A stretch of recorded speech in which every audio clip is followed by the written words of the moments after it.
Oi, tudo bem? Aqui quem fala é a Joyce, eu sou estudante de jornalismo na Unicinos. Eu e minha professora orientadora, Luciana Kremer, pesquisamos sobre essa história e decidimos submetê-la ao prêmio Jovem Jornalista. Já tira ali o sobre, então, esta, né? Pesquisamos esta história.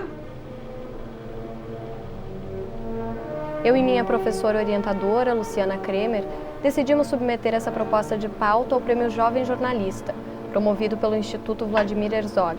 O projeto foi selecionado e agora estamos mergulhando ainda mais neste caso.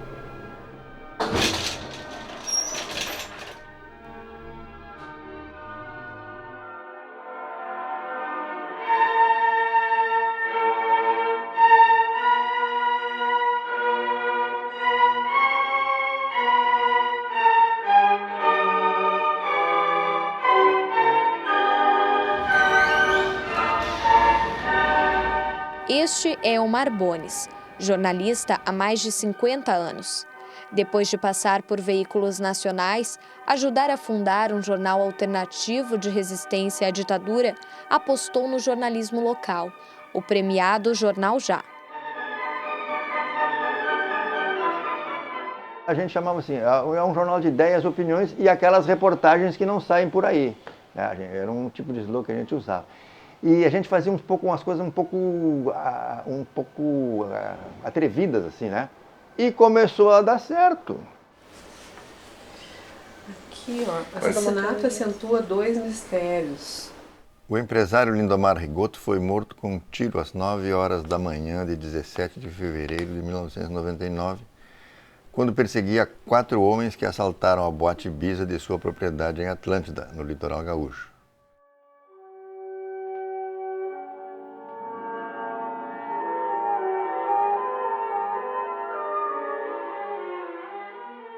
Em maio de 2001, Elmar recuperou uma história que estava esquecida pela mídia. A reportagem ligava 3 crimes: o assassinato de Lindomar Rigoto, empresário e proprietário de casas noturnas, o envolvimento dele na fraude da Companhia Estadual de Energia Elétrica, ACE, considerado o maior caso de desvio de dinheiro público dos cofres gaúchos, e a morte de uma bailarina, que teria caído do apartamento do mesmo Lindomar.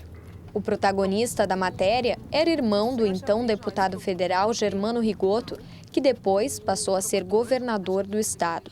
Apesar de ser premiado, uma matéria que eu mergulharia de ter assinado, a família Rigoto, sob o manto da dona Julieta, de 95 anos hoje, entra com um processo contra um jornalista que apenas cumpriu de forma exemplar a sua missão de informar. Conversei com a dona Julieta, vi os fatos, vi nela o sofrimento dela como mãe, de trazer a morte do filho, reviver tudo aquilo e ainda com uma adjetivação desnecessária e com uma correlação de fatos, de forma assim, pintando ele como se fosse um gangster que teria participado de uma fraude na CE, que teria participado do homicídio de uma bailarina, que teria atentado contra o gerente da boate Ibiza.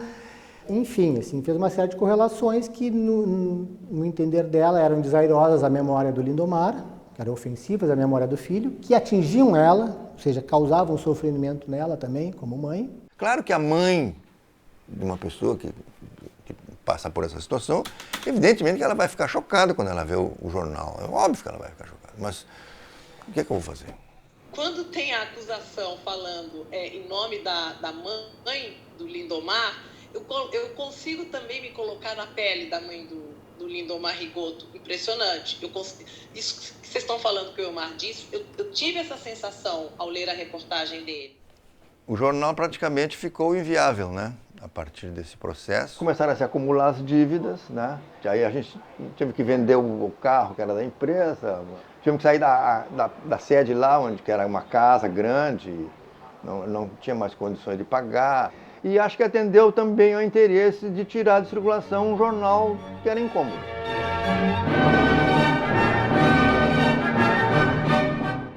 Logo nos dias seguintes eu já recebi um recado que me preparasse que vinha um processo furioso. Bom, eu estava tranquilo em relação à matéria, né? Vai me acusar de qualquer uma coisa, não, eu tinha os documentos, tinha tudo, né? Então eu estava tranquilo. Nós começamos na CPI que investigou a fraude que aconteceu na CE, na Companhia Estadual de Energia Elétrica, né? Essa fraude ela aconteceu em 87, ficou engavetada durante muito tempo, foi desengavetada lá em 91, 92, pela Dilma Rousseff, quando ela foi secretária de Minas e Energia, né? Ela mandou essa investigação que tinha sido feita dentro da CE e que tinha comprovado a fraude lá, ela mandou para a CAGE, para a Contadoria e Auditoria Geral do Estado.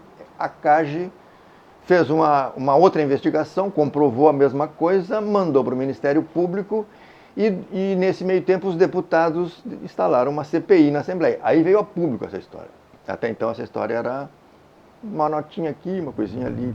Bom, a gente tem ainda também a fala do advogado do Elmar, né?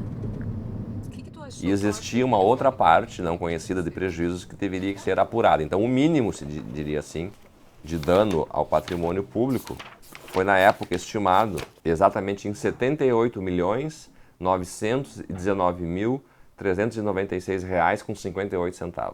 Eu considero possivelmente o maior caso no Rio Grande do Sul. Isso não teve ênfase nenhuma, a imprensa não deu importância. A imprensa cobriu a CPI, obviamente, mas não deu importância para ele. E nós começamos aí a levantar essa história dos corruptores. Até que houve uma série de incidentes envolvendo o principal deles, que era o Lindomar Rigoto. Foi ajuizada a ação contra diversas pessoas. Inaugura a qualificação dos réus que o Ministério Público chama ao processo, Lindomar Vargas Rigoto, e aí segue a lista, inclusive de pessoas jurídicas também.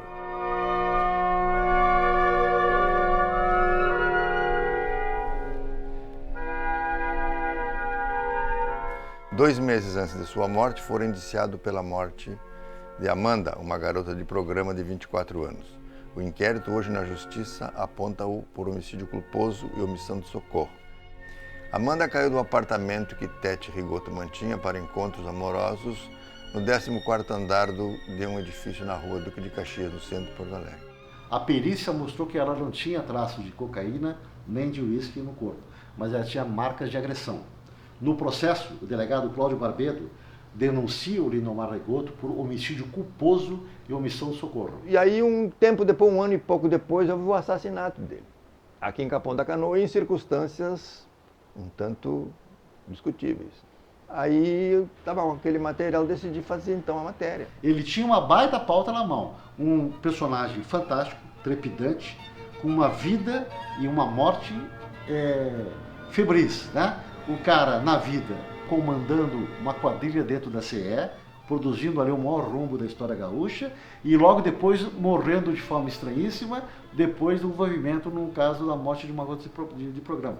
Poxa, meu Deus, isso aí é uma pauta, sabe, invencível, uma pauta assim que atrai qualquer jornalista, por mais tapado que seja. O Elmar Bones, que é um sujeito corajoso, que junto às pontas, viu ali uma grande matéria.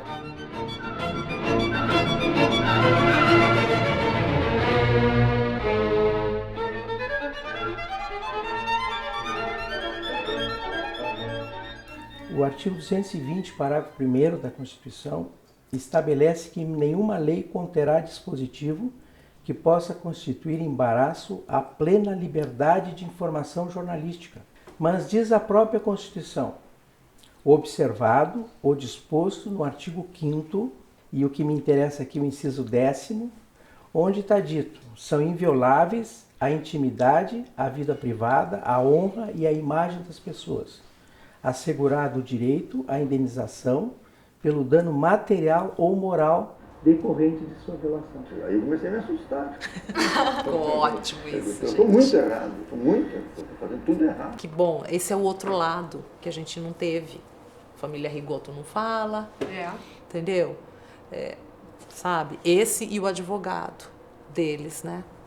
É surpreendente, eu jamais imaginei que o desembargador fosse falar. Eu também.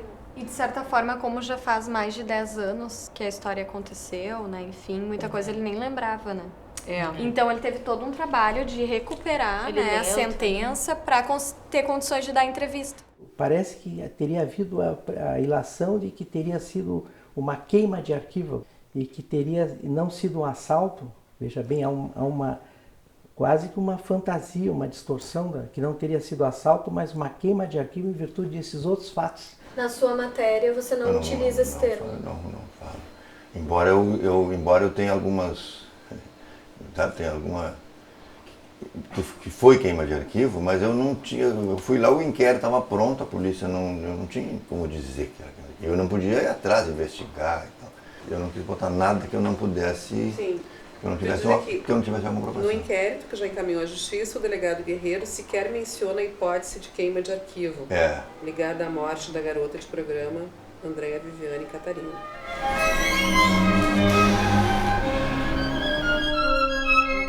O Elmar foi acusado por escrever essa reportagem por calúnia, injúria e difamação. Sim, foi o primeiro processo criminal.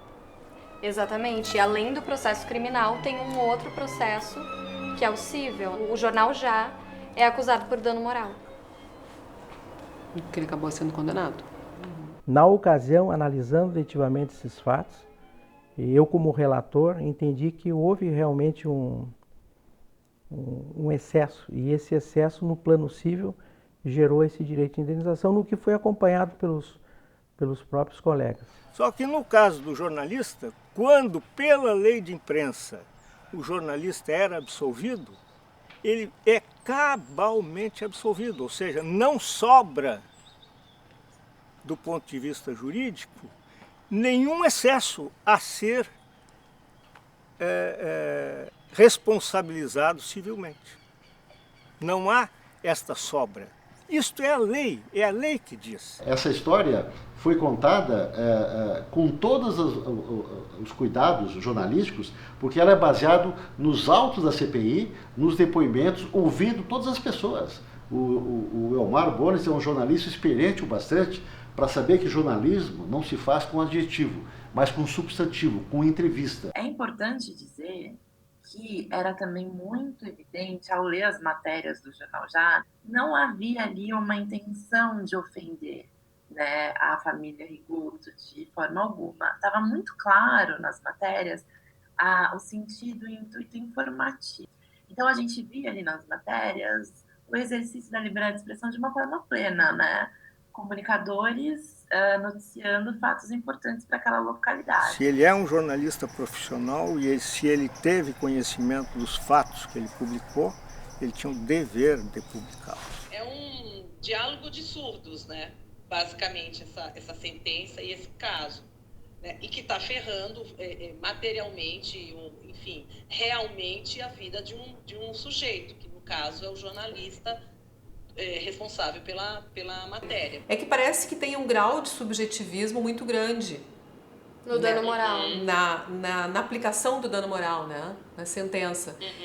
E porque esse argumento, afinal, por que a reportagem foi excessiva? Eu acho que esse ponto de interrogação tem que estar no documentário, né? Eu acho assim, não dá pra gente imaginar que a gente vai ver um documentário dando uma resposta, né? Dando uma saída. A pergunta principal é a seguinte: o que aconteceu com o processo da CE, que foi a maior fraude já cometida contra os cofres públicos do Estado? Vai completar 20 anos no ano que vem, corre em segredo de justiça, né? Tá mais de 80 volumes, não saiu da primeira instância e ninguém fala no assunto. Foi a primeira CPI que apontou corruptores, foi baseado numa CPI que apontou corruptores, empreiteiras e tudo. Ninguém toca nesse assunto. O único jornal que fala disso é o Jornal Já.